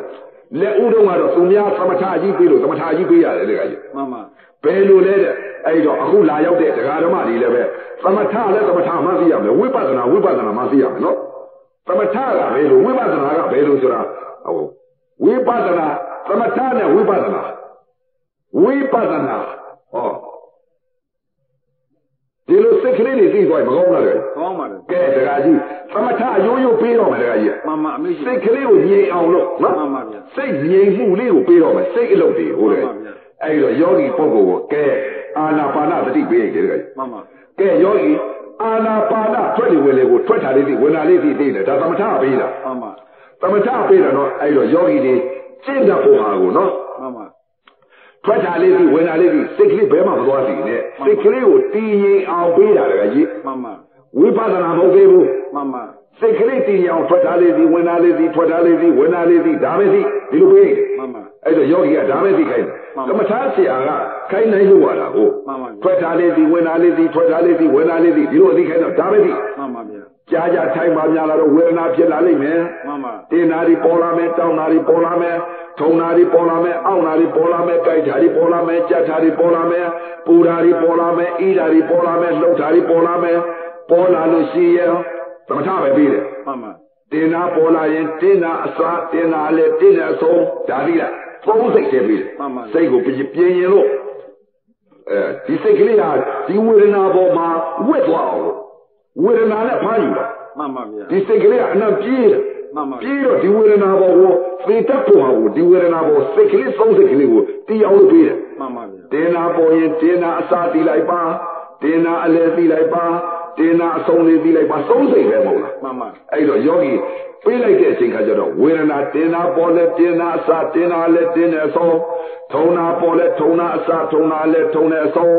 အောင်းနာပေါ်ရဲ့အောင်းနာအစာအောင်းနာအလဲအောင်းတဲ့အဆုံးကြိုက်တာပေါ်တော့ကြိုက်တာအစာကြိုက်တာအလဲကြိုက်တဲ့အဆုံးမှန်ပါပူရာပေါ်တော့ပူရာအစာပူရာလဲပူတဲ့အဆုံးအေးဓာပေါ်တော့အေးဓာအစာအေးဓာလဲအေးတဲ့အဆုံးကြက်ဓာပေါ်တော့ကြက်ဓာအစာကြက်ဓာလဲကြက်တဲ့အဆုံးအကုန်သိအောင်မှန်ပါဝေဒနာပေါ်မှာစိတ်ကလေးသုံးစိတ်ဖြစ်မနေဘူးလားဖြစ်သွားပါပြီဝေဒနာနိုင်မနေဘူးလားနိုင်ပါတယ်နာယောဂီဝေဒနာပေါ်မှာစိတ်ကလေးဟာသုံးစိတ်တီးပလားလို့မေးကြတယ်မှန်ပါဟဲ့ယောဂီ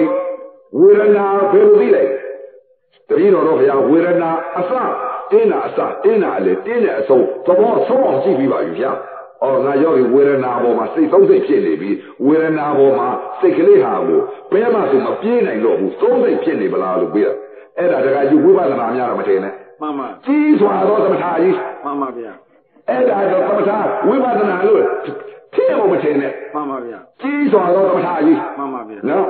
တင်းတာအစတင်းတာလေတင်းတဲ့အဆုံးဆိုတော့သမထကြီးသမထပါဒါဝိပဿနာများမထင်နဲ့နော်တင်းတာကြီးသိနေတာသမထတောင်းတာကြီးသိနေတာသမထကြိုက်တာကြီးသိနေတာသမထပူတာကြီးသိနေတာသမထပါအတိတ်ကလည်းမသိဘူးလားသိပါတယ်ဗျာအခုလည်းမသိဘူးလားသိပါတယ်ဗျာညောင်ရဲ့ပူတာကြီးသိမှာပေါ့ဒါသမထအဲ့ဒါသမထပေးတာနော်သုံးစိတ်ကိုဘုရားကဟောတယ်ဥပဒေဖြီးချက်ပေးနေအဲ့ဒီသုံးစိတ်ကိုဒီမှာဖိတ်ပေးတာမှန်ပါပြောင်းလို့ရအောင်လို့စိတ်ကလေးကိုမှန်ပါငါယောဂီသမာဓိတည်ပလားဝေဒနာပေါ်မှာဒီသုံးစိတ်တည်ပလားဆိုပြီးတော့ဒီသုံးစိတ်ပဲအဲ့တော့ဟဲ့ယောဂီမြင်တဲ့အချိန်ကဘယ်လိုမြင်လဲမိမမြင်မိမအစာအလဲအဆုံးယောက်ျားမြင်ယောက်ျားအစာအလဲအဆုံးသုံးစိတ်ပဲမှန်ပါနော်အသာကြပြန်ရောဘယ်လိုလဲအသာအစာအလဲအဆုံးအနတ်ရောအစာအလဲအဆုံးရတာစားကြလဲအစာအလဲအဆုံးအတွေ့အထိကြလဲအစာအလဲအဆုံးဓမ္မတိကြလဲအစာအလဲအဆုံးသုံးစိတ်ပဲငါယောဂီတကားကြောက်ပေါ်မြင်တဲ့အပေါ်မှာလည်းသုံးစိတ်တည်ပြီခန္ဓာထဲကမှလည်းဝေဒနာပေါ်မှာသုံးစိတ်တည်ပြီဆိုတော့သုံးစိတ်တည်ပုံကိုသိပြီအဲ့တော့ငါယောဂီဟာသုံးစိတ်တော့ဝေဒနာပေါ်မှာတည်နေပြီဒီစိတ်သုံးစိတ်အဲ့ဒီသမထကိုပေးနေတာသမထကြီးဝိပဿနာမဟုတ်သေးဘူးမှန်ပါအဲ့တော့ပြောင်းနေတဲ့ကြီးဟဲ့ယောဂီတင်းတာပေါ်လာရင်တင်းတာအစနဲ့တင်းတာအလဲတင်းတဲ့အဆုံးဒီသုံးစိတ်ဖြစ်နေတယ်ခလက်စိတ်ကိုမသိနဲ့မှန်ပါတင်းတာအစနဲ့တင်းတာအဆုံးလေးသိနှစ်စိတ်ပဲသိတော့မှန်ပါတင်းနာအစတင်းနာအဆုံးတောင်းနာအစတောင်းနာအဆုံးထုံနာအစထုံနာအဆုံးအောင်းနာအစအောင်းနာအဆုံးကြိုက်တာအစကြိုက်တာအဆုံးကြက်တာအစကြက်တာအဆုံးသမထပဲပေးသေးတာစိတ်ကလေးငြိမ်အောင်လို့ပေးနေတာစိတ်ကလေးကဘယ်မှမပြည့်အောင်လို့ဝေဒနာပေါ်မှာဝေဒနာသမာဓိရအောင်လို့ပေးနေတာမှန်ပါဗျာဒီဝေဒနာကိုငြိမ်အောင်လို့သိတတ်ဖို့ပေးနေတာမှန်ပါဗျာဒီဝေဒနာကိုအဆုံးကိုဆုံးအောင်လိုက်အောင်လို့ပေးနေတာမှန်ပါဗျာဒီဝေဒနာကိုသိသိခံနိုင်အောင်ပေးနေတာမှန်ပါဗျာသမထအကြီးရှိနေတဲ့ဝိပဿနာတစ်လုံးမှမဟုတ်ဘူးကြီးစွာသောသမထအကြီးမှန်ပါဗျာဒါကိုဝိပဿနာများသိမနေနဲ့မှန်ပါဗျာကြီးစွာသောသမထအကြီးမှန်ပါဗျာဒီလိုသိနေတာနဲ့ဝိပဿနာလို့တော့မထင်နဲ့မှန်ပါကြီးစွာသောသမထအကြီးမှမှန်ပါဗျာ တင်းနာအစနဲ့တင်းနာအဆုံးသီးလို့သမထနော်အဲ့တော့မျက်စိနဲ့မြင်လိုက်မေးတယ်အဲ့ယောဂီဘယ်လိုမြင်လဲမြင်တာအစမြင်တာအဆုံးကြားတာအစကြားတာအဆုံးနာနာအစနာနာအဆုံးစားတာအစစားတာအဆုံးသီတာအစသီတာအဆုံးသီတာအစသီတာအဆုံးနှစ်စိတ်ဖြစ်နေငါယောဂီနှစ်စိတ်ဖြစ်နေကဲပေးတော့မယ်တခါကြီးမှန်ပါတခါ6ပေါက်ပေါ့အစနဲ့အဆုံးသူသိတယ်နှစ်စိတ်ဖြစ်နေမှန်ပါစိတ်ကလေးကိုပြင်နေတာနာဖြစ်ပြက်ဆုံးအောင်လို့ပေးမှာတခါကြီးမှန်ပါဗျာသောတာပန်များနာဖြစ်ပြက်ပေးလားအဲ့တော့သမထကနေပြီးတော့တခါကြီးသမထနဲ့ဝိပဿနာပေးတော့မယ်မှန်ပါစိတ်ကလေးကို तू ကဒီမဲ့ဝေဒနာပေါ်မှာသမာဓိရပြီလေဒီသမာဓိကြောင့်ပညာဖြစ်အောင်ပေးတော့မယ်မှန်ပါ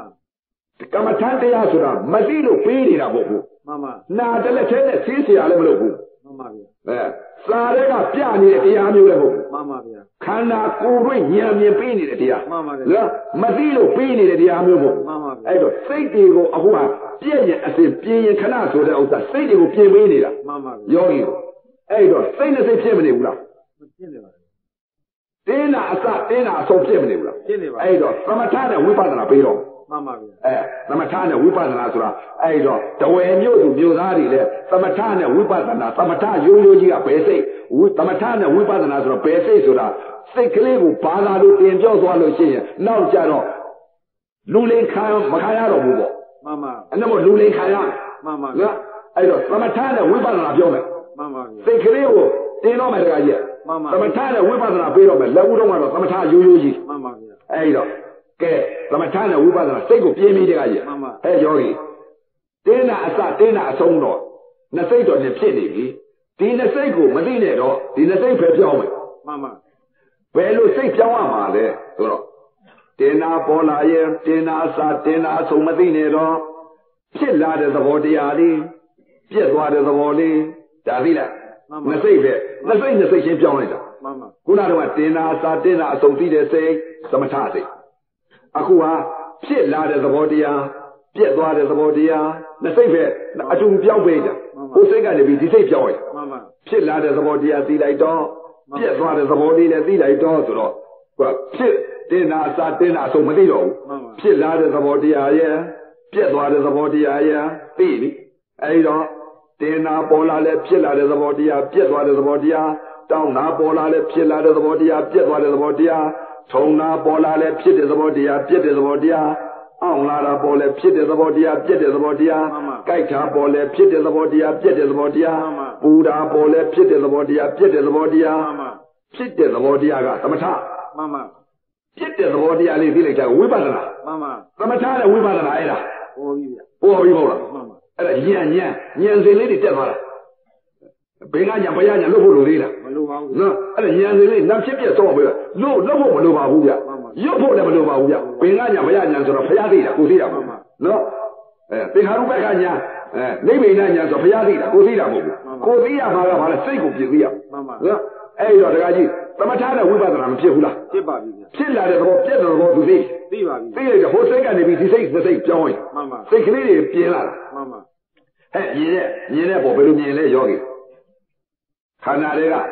တင်းနာကိုဖြစ်လာတဲ့သဘောပြက်တဲ့သဘောဒီလိုသိလိုက်တော့ဗဟိတမြင်လိုက်တဲ့အချိန်ကဘယ်လိုမြင်သလဲမြင်ဖြစ်လာတဲ့သဘောပြက်တဲ့သဘော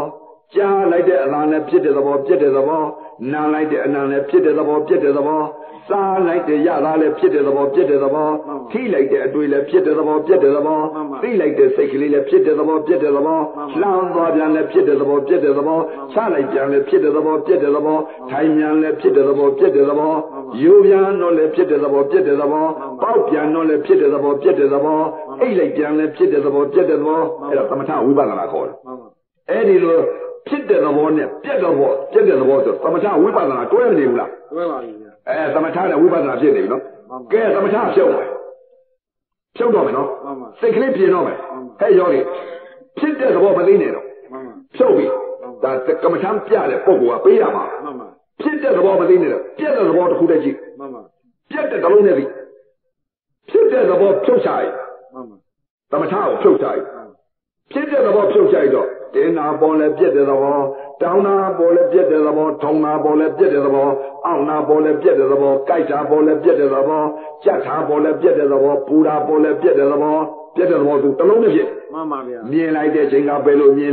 တာလည်းပြက်တဲ့သဘောကြားလိုက်တဲ့အသံရောပြက်တဲ့သဘောနားတာလည်းပြက်တဲ့သဘောစားလိုက်တဲ့ရတာလည်းပြက်တဲ့သဘောထိလိုက်တဲ့အတွေ့လည်းပြက်တဲ့သဘောသိလိုက်တဲ့စိတ်လည်းပြက်တဲ့သဘောယိုတာလည်းပြက်တဲ့သဘောပေါက်တာလည်းပြက်တဲ့သဘောထိုင်တာလည်းပြက်တဲ့သဘောအိတ်လိုက်တာလည်းပြက်တဲ့သဘောဆိုတော့အဲ့ဒါဝိပဿနာပညာခေါ်တယ် မှန်ပါဗျာ နော်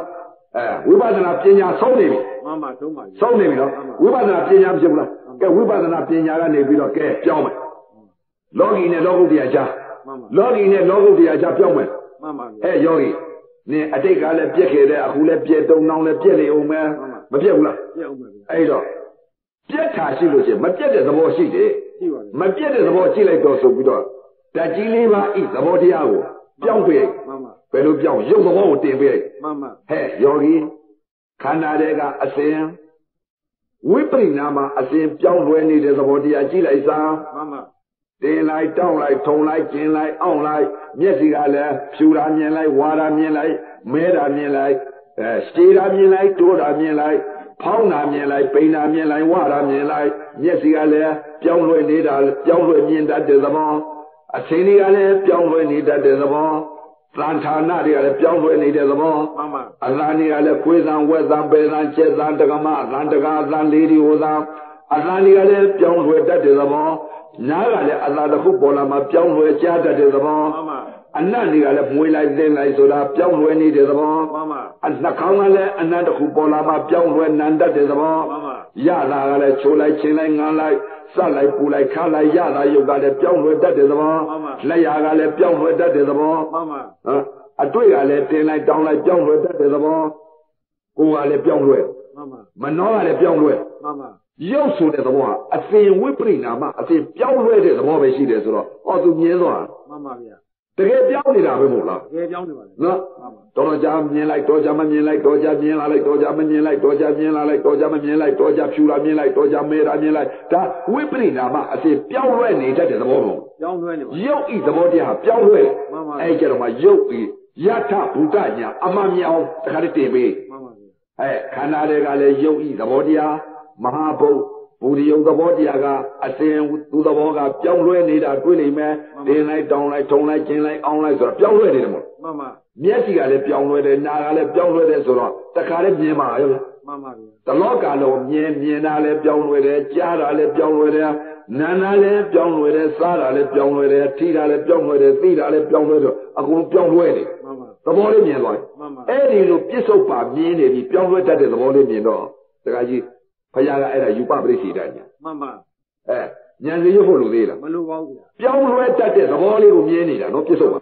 အဲ့ဒီလိုမြင်တော့ယူပပရိသေတညာ မှန်ပါဗျာ ဉာဏ်စီရွတ်ဖို့လိုသေးလား မလိုပါဘူးဗျာ အဲ့တော့နာကိုတခါတင်ပြီးပြန် မှန်ပါ နာကပါလေရုပ်ပြောင်းလဲတဲ့နာကလည်းပြောင်းလဲညွတ်တယ်မညွတ်ဘူးလား ညွတ်ပါလေဗျာ ဖြူတာမြင်တော့ဖြူတာညွတ်လိုက်တယ်မဲတာမြင်တော့မဲတာညွတ်တယ် ညွတ်ပါလေ ဝါတာမြင်တော့ဝါတာညွတ်တယ်ပိန်တာမြင်တော့ပိန်တာညွတ်တယ် ညွတ်ပါလေ ရုပ်အပေါင်းရုပ်ကလည်းပြောင်းလဲတယ်နာကလည်းပြောင်းလဲညွတ်တယ်ရုပ်နဲ့နာနဲ့ဟာရုပ်ကပြောင်းလဲလို့နာကလည်းပြောင်းလဲညွတ်တယ် မှန်ပါ မညွတ်ဘူးလားတခါကြီး ညွတ်ပါလေဗျာ ရုပ်ကပြောင်းလဲတိုင်းနာကပြောင်းလဲညွတ်တယ်နော် ညွတ်ပါလေဗျာ အဲ့တော့နာနဲ့ရုပ်နဲ့မသိမလို့လား သိပါလေ သဘောလည်းမကွဲလွဲဘူးလား မှန်ပါခေါ်ရပါလေ ရှင်းစိတ်ကလေးကရုပ်ပြောင်းလဲတာမြင်လိုက်တယ်ယူပပရိသေတညာ မှန်ပါ နောက်စိတ်ကလေးကရုပ်အပေါင်းကိုပြောင်းလဲတာနာညွတ်တတ်တဲ့သဘောလေးကိုသိလိုက်တာယူပပရိသေနာမပရိသေတညာ မှန်ပါနာမပါလေ နာမပရိသေတညာနဲ့ယူပပရိသေတညာနာရုပ်ကွဲမသွားဘူးလား ခေါ်ရပါလေ ယူပပရိသေတညာလို့ရွတ်ဖို့လိုသေးလား မလိုပါဘူးဗျာ နာမပရိသေတညာလို့ရွတ်ဖို့လိုသေးလား မလိုပါဘူးဗျာ ဩပြစ္ဆုတ်ပါတဲ့တယ်လေပြောင်းလဲတဲ့သဘောတရားရဲ့ညွတ်တတ်တဲ့သဘောတရားရဲ့လို့ဒီလိုသိလိုက်ရင်တော်တော့ပေါ့ဟိုဟာကဘုရားသိတာကိုသိတာမဟုတ်ဘူးအဲ့ဒီတော့ယူပပရိသေတညာနာမပရိသေတညာဆိုတော့ဘုရားသိတာ မှန်ပါ ကိုကသိရမှာကမျက်စိနဲ့မြင်လိုက်တဲ့အချိန်ကရှေ့စိတ်ကလေးကမြင်ရရင်ပြောင်းလဲတတ်တဲ့သဘောနောက်စိတ်ကလေးကမြင်လိုက်ရင်နာကိုမြင်လိုက်ရင်ညွတ်တတ်တဲ့သဘောညွတ်တတ်တဲ့သဘောနဲ့ပြောင်းလဲတဲ့သဘောဒီလိုမြင်လိုက်လို့ရှိရင်မျက်စိဘောက်ကငါမြင်တယ်ရှိသေးလား မရှိပါဘူးဗျာ မရှိပါဘူးဗျာ အယူမအမမမိမယောက်ျားအယူမအမမဒိဋ္ဌိပြုတ်မလို့ ပြုတ်ပါပြီဗျာ အတ္တကနေပြီးအနတ္တမမြင်ဘူးလား ဖြစ်ပါပြီဗျာ နာအနတ္တယုတ်အနတ္တမမြင်ဘူးလား မြင်ပါပြီ မျက်စိဘောက်ကလည်းပြောင်းလဲတဲ့သဘောတရားလည်းရုပ်သဘောမြင်နေပြီ မှန်ပါ နာကလည်းပြောင်းလဲရွတ်တတ်တဲ့သဘောဆိုလားမြင်မနေဘူးလား မြင်ပါပြီ နာမြင်တယ်ရှိသေးလား မရှိပါဘူး ငါရှားတယ်ရော မရှိပါဘူး ငါနန်းတယ်ရော မရှိပါဘူး ငါစားတယ်ရော မရှိပါဘူး ငါထိတယ်ရော မရှိပါဘူး ငါသိတယ်ရော မရှိပါဘူး အဲ့တော့ရုပ်နဲ့နာနဲ့သဘောတရားဟာမြင်တာလည်းပြောင်းလဲတယ်ကြားတာလည်းပြောင်းလဲတယ်နာတာလည်းပြောင်းလဲတယ်စားတာလည်းပြောင်းလဲတယ်ရှိသေးလား မရှိပါဘူးဗျာ မျက်စိဘောက်ကနေပြီးပြစ္ဆုတ်ပါပြောင်းလဲတယ်ညှတ်တတ်တယ်ဆိုတော့ရုပ်နဲ့နာနဲ့တခါတည်းကိုကွဲလွဲမနေဘူးလား ပိုင်ပိုင်ညာနဲ့ကွဲသွားပါတယ် ရုပ်ယထာဘုဒ္ဓဉာဏ်ကြီးမမြင်ဘူးလား မြင်ပါပြီ အဲ့လိုမြင်ရင်ငါတော့ဒီမဲ့ဥစ္စာကွဲပြီလို့ဆိုလောကကြီးပျော်ပျော်ကြီးနေနိုင်တယ်သမီးတွေနဲ့သားတွေနဲ့စိန်တွေရွှေတွေနဲ့စက်တွေနဲ့တခါတည်းပျော်ပျော်ကြီးနေနိုင် မှန်ပါဗျာ ဒီလိုမှမမြင်မဲနဲ့တော့မနေနဲ့နော် မှန်ပါဗျာ အဲ့တော့မျက်စိဘောက်ကနေပြီးယထာဘုဒ္ဓဉာဏ်အမှန်မမြင်ဘူးလား မြင်ပါတယ်ဗျာ နော်အဲ့ဒါဘုရားကအဲ့ဒါဘာလဲတဲ့ယူပပရိစ္ဆေဒဉာဏ်နာမပရိစ္ဆေဒဉာဏ်ဆိုတော့ဉာဏ်စဉ်ပြောသွားတယ် မှန်ပါ အဲ့တော့ဉာဏ်စဉ်တွေရွတ်ဖို့မလို့ မလိုပါဘူးဗျာ နော်အဲ့တော့တခါကြီးယုံနဲ့နာနဲ့ဟာကဲသဘာဝလက္ခဏာညာတော့ပိုင်သွားပြီလေ မှန်ပါ သဘာဝလက္ခဏာညာပိုင်သွားတော့ကဲမျက်စိနဲ့မြင်လိုက်တဲ့အချိန်ခါယုံဆိုတဲ့သဘောဟာသဘာဝလက္ခဏာဆိုတာယုံဟာသူ့သဘောနဲ့သူပြောင်းနေတာ မှန်ပါ ဒါအနတ္တလက္ခဏာညာခေါ်တယ် မှန်ပါ နော်နာကလည်းယုံပေါက်ပြောင်းလဲညွတ်တယ် မှန်ပါ ယုံပေါက်ပြောင်းလဲညွတ်တော့ယုံဆိုတဲ့သဘောတရားဟာတခါကြီးပြောင်းလဲဖောက်ပြန်တတ်တဲ့သဘော မှန်ပါဗျာ နာဆိုတာကလည်းရုပ်ပြောင်းလဲတိုင်းသူကညွတ်တယ် မှန်ပါဗျာ ရုပ်ဝေဒနာသူကခံစားတယ် ခံစားပါတယ် အဲ့ဒါနာယုံနှစ်ပါးသိအောင်သားရလိမ့်မယ်တဲ့ မှန်ပါဗျာ နော်ပြောင်းလဲတာရဲ့ပြောင်းလဲညွတ်တာရဲ့ဒီယုံနဲ့ဒီနာချုပ်ရ မှန်ပါဗျာ ကဲချုပ်ကြဆိုတကကြီး မှန်ပါချုပ် နော်ဟိုအလုံးသမားဆိုထိုင်နဲ့ထိုင်ရအောင်မယ်နော် တရားထိုင်အောင် အဲ့တော့တရားနာတာကတော့တကကြီးဥစဉ်ကအဲ့ဒါအဆုံးဟောနေလို့ရှိရင်လည်းခက်သေးတယ်နော် မှန်ပါမှန်ပါ ကျိုးလိုက်နေလို့ရှိရင်တော့မဖြစ်ဘူး မှန်ပါ အဲ့တော့ထိုင်ဖို့ဟာလည်းအချိန်ကြတယ်နော် မှန်ပါဗျာ အဲ့တော့ယုံနဲ့နာနဲ့နှစ်ပါးစုံချုပ်ဖို့ဟာကိုအရေးကြီးတယ်နော် မှန်ပါအရေးကြီးပါတယ် ပြောင်းလဲတယ်ဆိုတာသဘာဝလက္ခဏာ မှန်ပါ နော် မှန်ပါ ပြောင်းလဲညှို့တတ်တယ်ဆိုတော့သဘာဝလက္ခဏာ မှန်ပါ နာသဘာဝလက္ခဏာယုံသဘာဝလက္ခဏာ ပေါ်ပါပြီ နော်သဘာဝလက္ခဏာသာမြင်ညလက္ခဏာကိုသိဖို့အရေးကြီးတယ် မှန်ပါ ယုတ်ဤသာမြင်ညလက္ခဏာနာဤသာမြင်ညလက္ခဏာ မှန်ပါ အဲ့တော့ယောဂီပုဂ္ဂိုလ်ဟာပြောင်းလဲတာရဲ့ပြောင်းလဲညွတ်တာရဲ့နာဤသဘာဝလက္ခဏာရဲ့ယုတ်ဤသဘာဝလက္ခဏာရဲ့မြင်မသွားဘူးလား မြင်ပါတယ်ဗျာ အဲ့တော့ယုတ်ဤသာမြင်ညလက္ခဏာနဲ့နာဤသာမြင်ညလက္ခဏာအဆုံးနာအဆုံးပေးတော့မယ်တဲ့ မှန်ပါဗျာ ဟဲ့ယောဂီရုပ်ဆိုတဲ့သဘောတရားဝိပရိနာမအစဉ်ပြောင်းလဲတယ်ဆိုရင်ရုပ်ပေါ်တီးနေလေဦးမယ် မှန်ပါ ရုပ်ကဖောက်ပြန်တယ်နာကရုပ်ဝေဒနာခံစားတယ် မှန်ပါဗျာ ယာရုပ်ဝေဒနာကိုသူကခံစားတဲ့ဝုတ်ရုပ်ဖောက်ပြန်နိုင်သူကခံစားတာပဲရှိတယ် မှန်ပါဗျာ ရှင်းစိတ်ကလေးကတကကြီးမြင်လိုက်တဲ့အချိန်ကယောဂီပြောင်းလိုက်ပြီစိတ် မှန်ပါ ရုပ်ကဖောက်ပြန်တယ်နာကခံစားတယ် မှန်ပါ ဖောက်ပြန်တဲ့သဘောရဲ့ခံစားတတ်တဲ့သဘောရဲ့ မှန်ပါ ပြောင်းလဲတဲ့သဘာဝလက္ခဏာရဲ့ပြောင်းလဲညွတ်တတ်တဲ့သဘာဝလက္ခဏာရှိသေးလား ရှိပါဗျာ ဟမ် မရှိပါဗျာ ရှေ့ကိုရုပ်လက္ခဏာကလည်းဆုံးသွားပြီ မှန်ပါ နာလက္ခဏာကလည်းဆုံးသွားပြီ မှန်ပါဗျာ ရုပ်လက္ခဏာနဲ့နာလက္ခဏာရုပ်နဲ့နာနဲ့နှစ်ပါးဆုံးချုပ်လိုက်ပြီ မှန်ပါဗျာ နော်မြင်လိုက်တဲ့အချိန်ကရှေ့စိတ်ကလေးကရုပ်ဤသာမြင်ညလက္ခဏာဖောက်ပြန်တတ်တဲ့သဘောမြင်လိုက်တဲ့ဥစ္စာကရုပ်ဤသာမြင်ညလက္ခဏာ မှန်ပါဗျာ ရုပ်ဝေဒနာနာခံစားတတ်တဲ့သဘောတဲ့ကလေးမြင်လိုက်တာကနာဤသာမြင်ညလက္ခဏာ မှန်ပါဗျာ ကဲရှေ့ကိုတိုးဖို့လိုသေးလား မလို့တော့ပါဘူးဗျာ ဆိုရုပ်ပြောင်းလဲတာရှိသေးလား ရှိပါဗျာ မြင်လိုက်တဲ့အချိန်ကဖောက်ပြန်တဲ့သဘောခံစားတဲ့သဘောကြားလိုက်တဲ့အသံနဲ့ဖောက်ပြန်တဲ့သဘောခံစားတဲ့သဘောနာလည်းဖောက်ပြန်တဲ့သဘောခံစားတဲ့သဘောစားလိုက်တဲ့ရတာလည်းဖောက်ပြန်တဲ့သဘောခံစားတဲ့သဘောဒါပဲရှိတော့တကား၆ပေါက်တကားကြီးမြင်နေကြားတယ်နားတယ်လို့ရှိသေးလား မရှိတော့ပါဘူး ဒိဋ္ဌိနဲ့တဏှာရှိသေးလား မရှိပါဗျာ အစွန်းနှစ်ပါးလွတ်မသွားဘူးလား မှန်ပါလွတ်ပါပြီ မျက်စိကနေပြီးငါမြင်နေဆိုမှဝေဒနာသင်ညာလွတ်မနေဘူးလား လွတ်ပါတယ်ဗျာ ဝေဒနာသင်ညာလွတ်ပြီးဝေဒနာပညာ မှန်ပါ ဝေဒနာပညာကဘာလဲတဲ့နာဣသာမြင်ညာလက္ခဏာယုတ်ဣသာမြင်ညာလက္ခဏာ မှန်ပါ လက္ခဏာပေါ်တီးမသွားဘူးလား ပြီးပါတယ် ဟ ဗျာ မ်အနိစ္စဒုက္ခအနတ္တဆိုတာအဲ့ဒါကဘုရားခေါ်ဝသမုဒ္ဒရာပညာ မှန်ပါ နာဣသာမြင်ညာလက္ခဏာတော်လဲတော်တော့ပါပြီလေနော်အဲ့တော့အခုဉာဏ်နဲ့ပညာသမထနဲ့ဝိပဿနာသမထနဲ့ဝိပဿနာဉာဏ်